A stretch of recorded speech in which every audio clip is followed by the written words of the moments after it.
let's flip a coin. Heads Carolina, tails California. Okay, Phil J., a friend of mine. I actually met him in the Philippines. He's a soldier boy type, but he's older soldier boy. I think he's 65 now. I think he goes in and out of Washington State, Seattle, that area, but he's one of those guys that never quite left the service, and he goes to the Philippines all the time. Subic Bay, Subic Bay, and whatever. He asked, which guidebook is the best? And then he prompts the question, Lonely Planet.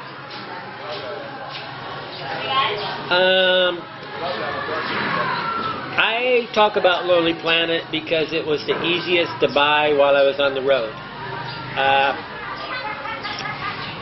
I think Lonely Planet's going down the tubes. I think Rough Guide's going down the tube. I don't know what Let's Go's doing. You got four major guidebooks: Footprints, Let's Go, Rough Guide, and Lonely Planet. These are your backpacker budget guidebooks. Then you got your Frommers, Boaters, and all these things that used to be budget that are now just bend over, pay a lot of money.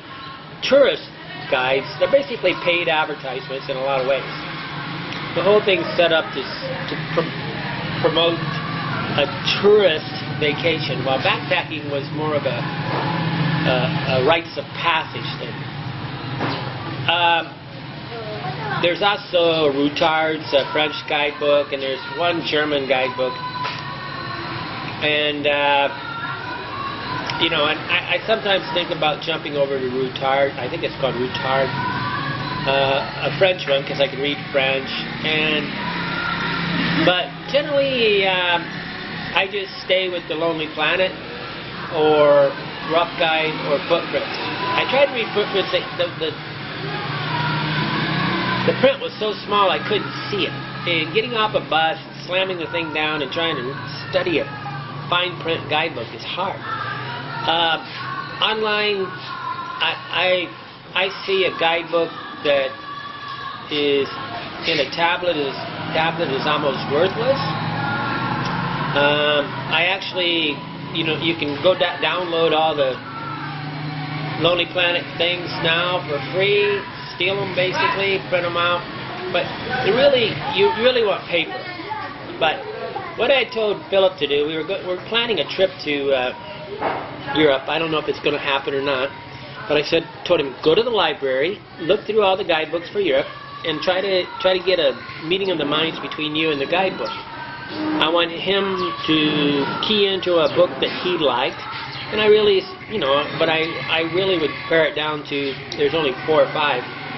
I think Moon might have some books. I've never really looked at them. They're hard to buy on the road, so I can only buy stuff on the road. If it's not here, I don't know how I'm supposed to get it.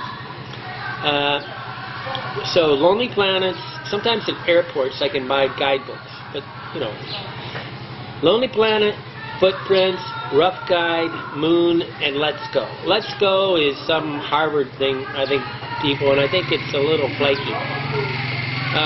They try to be too trendy, right?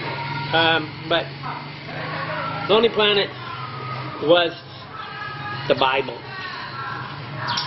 Good question, but it's also what you get accustomed to. I accidentally became used to the format.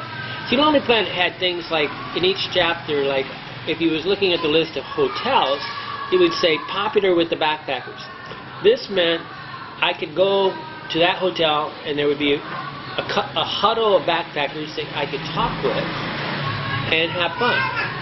And it was a way of knowing where my social life was. They had these little keywords that the editors were brilliant at plugging in.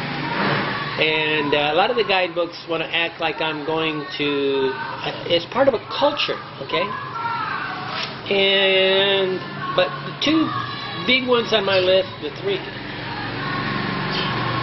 is Footprints. I bought Footprints, I bought Lonely Planet, I've never bought any of the others. Rough Guide paid me $1,300 to take photos, and they're trying, but I don't know.